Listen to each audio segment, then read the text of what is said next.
Punya permasalahan kulit seperti kulit kering, kulit sensitif, kemerahan, dan terkelupas, kulit berminyak dan berjerawat, pertanda ada masalah nih dengan skin barrier kita.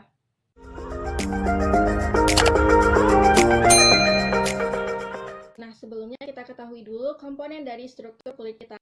Kulit kita terdiri dari 3 lapisan, yaitu epidermis, dermis, dan hipodermis. Nah, pada lapisan teratas dari epidermis dinamakan sebagai stratum corneum. Nah, stratum corneum inilah berfungsi sebagai skin barrier kita.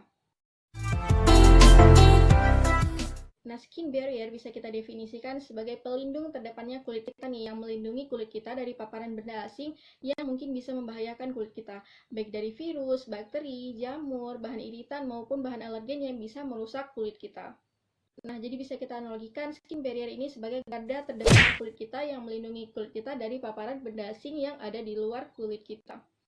Nah, dan ternyata skin barrier kita ini bekerja double protektif dari luar dan dari dalam tubuh kita. Dari luar dengan cara memprotek masuknya benda-benda asing ke dalam kulit, dan dari dalam dengan cara menurunkan TEWL kita nih, atau mencegah terjadinya penguapan air dari kulit kita, sehingga kulit kita tetap terjaga kelembapannya.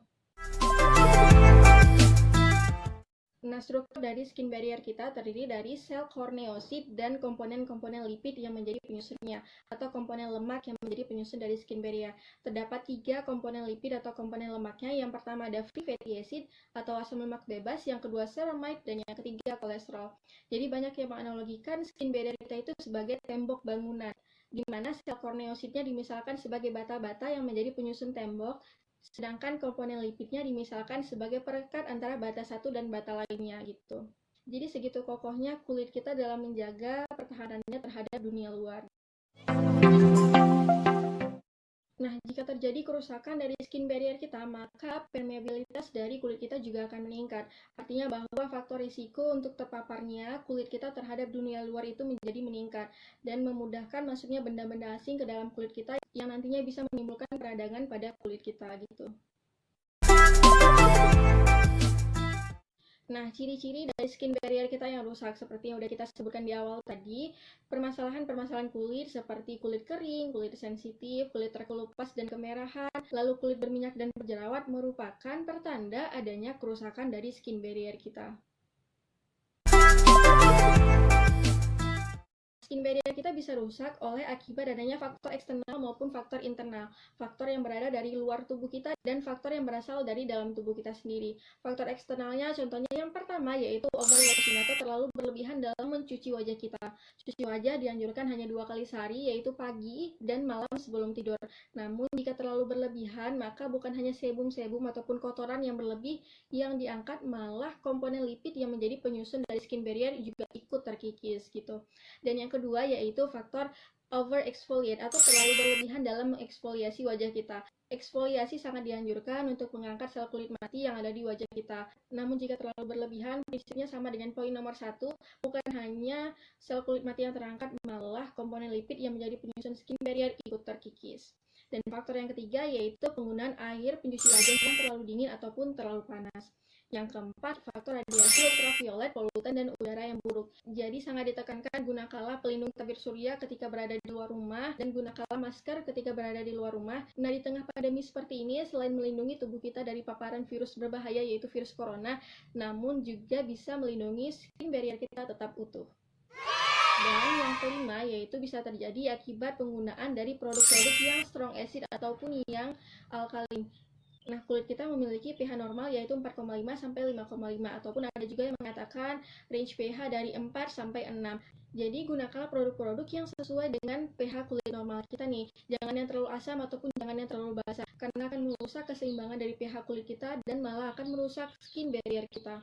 Dan yang terakhir yaitu terpapar dari zat klorin. Nah, seperti kita ketahui, zat klorin paling banyak ditemukan di kolam renang. Jadi faktor risiko seseorang yang memiliki kebiasaan sering berenang untuk mengalami skin barrier yang rusak itu menjadi meningkat. Jadi gunakanlah moisturizer setiap selesai berenang. Dan faktor internal yang bisa menyebabkan kondisi skin barrier kita rusak, yang pertama yaitu faktor usia. Nah, seiring bertambahnya usia, ternyata komponen lipid yang menjadi penyusun skin barrier kita juga akan melemah. Terjadi peningkatan dari TEWL atau penguapan air dari kulit kita, dan nantinya kulit kita akan rentan mengalami kondisi kulit kering dan keriput gitu. Faktor internal yang kedua yaitu faktor stres. Seperti kita ketahui, stres dapat meningkatkan hormon androgen di tubuh kita. Peningkatan hormon androgen akan meningkatkan produksi sebum atau minyak-minyak atau kelenjar minyak yang ada di wajah kita nih, dan dapat menutup pori-pori di wajah kita sehingga menjadi tempat yang sangat baik untuk pertumbuhan bakteri PF nih, yang nantinya timbul peradangan di wajah seperti jerawatan. Dan faktor yang ketiga yaitu kualitas dan kuantitas tidur yang buruk. Nah, di sini para peneliti banyak sekali menghubungkan kualitas dan kuantitas tidur yang buruk terhadap kondisi kulit, di mana dikatakan bahwa jika kualitas dan kuantitas tidur kita buruk, maka akan terjadi peningkatan dari TWL kita atau akan terjadi peningkatan dari penguapan air di kulit kita sehingga kulit kita akan rentan mengalami kondisi kering gitu. Dan kabar buruknya adalah kualitas dan kuantitas tidur yang buruk akan menghambat proses regenerasi kulit kita nih. Nah, jadi kulit kita nggak bisa memulihkan kondisi sakitnya. Sel-sel kulit kita yang mati tidak bisa digantikan dengan sel-sel kulit sehat. Jadi sebisa mungkin kalau nggak berkepentingan, hindari bergadang. Dan poin yang paling penting, bagaimana cara memperbaiki skin barrier kita yang sudah rusak. Yang pertama bisa kalian lakukan dengan cara menelusuri asal muasal kenapa skin barrier kita rusak. Nah, kita udah bahas tadi faktor internal dan eksternal yang bisa menyebabkan kondisi skin barrier kita rusak. Jadi kita bisa berpikir kebiasaan apa sih yang udah membuat skin barrier kita rusak. Dan yang kedua yaitu stop untuk mencuci wajah berlebihan. Jadi cukup 2 kali sehari, jangan berlebihan. Yang ketiga yaitu stop eksfoliasi untuk sementara waktu. Baik menggunakan eksfoliasi yang chemical maupun yang physical, stop dulu sampai kulit kita benar-benar sehat dan siap untuk menerima produk-produk tersebut. Yang keempat yaitu tetap menjaga kelembapan kulit wajah kita nih. Nah, namun pilihlah pelembab-pelembab yang sesuai dengan jenis kulit kita. Misalkan untuk kulit yang kering, pilihlah produk-produk yang berbahan dasar krim ataupun ointment yang kandungan minyaknya lebih banyak daripada kandungan airnya. Sedangkan untuk kulit yang berminyak, pilihlah produk-produk yang berbahan dasar gel ataupun lotion di mana kandungan airnya lebih banyak daripada kandungan minyaknya. Yang kelima yaitu gunakanlah basic skincare. Jadi cukup basic skincare aja, jangan ditambah dulu dengan serum atau yang lainnya. Nah, basic skincare ada 4. Yang pertama ada sabun cuci muka, toner, pelembab, dan juga moisturizer. Nah, untuk facial washnya lagi kita perhatikan lagi tipe kulit kita nih. Misalkan tipe kulit kita yang dry skin, pilihlah produk-produk facial milk, facial oil, ataupun facial non-foaming. Sedangkan untuk kulit yang berminyak dapat dipilih produk-produk facial foam. Dan untuk tonernya usahakan yang free fragrance. Dan untuk pelembab, seperti yang udah kita bahas sebelumnya, gunakanlah sesuai dengan tipe jenis kulitmu. Dan terdapat satu pilihan untuk kulit yang berminyak, boleh di skip moisturizer, namun pakailah sunscreen. Jadi sunscreennya itu akan bekerja double function. Yang pertama sebagai pelindung tabir surya, dan yang kedua sebagai pelembab. Nah, untuk sunscreen sendiri, para dermatologis menganjurkan untuk memakai sunscreen dengan SPF 30 dan diulangi setiap 2 jam sekali. Dan gunakanlah sunscreen walaupun di rumah aja.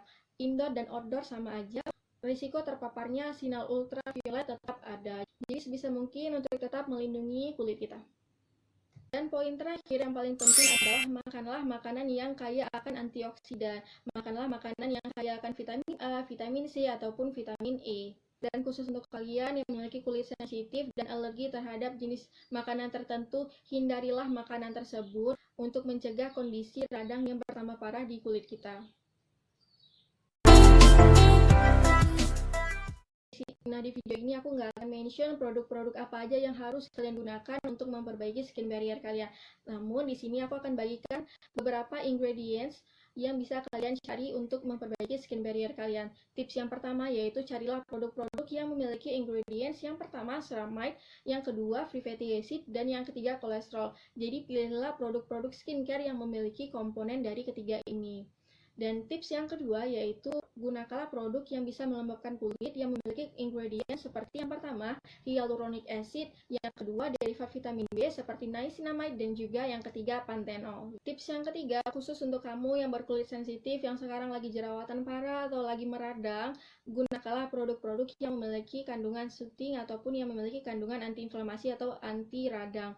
Contohnya seperti aloe vera, cucumber, green tea, chamomile, licorice extract, dan lainnya. Nanti aku akan tampilin di sini. Dan tips terakhir untuk kamu yang memiliki jenis kulit berminyak, pilihlah produk-produk yang memiliki kandungan non-komedogenik. Hindarilah produk-produk yang memiliki kandungan komedogenik seperti yang pertama ada coconut oil, yang kedua ada isopropyl palmitate, dan yang ketiga ada isopropyl myristate. Sekian video kali ini, semoga bermanfaat dan bisa menambah pengetahuan bagi kita semua.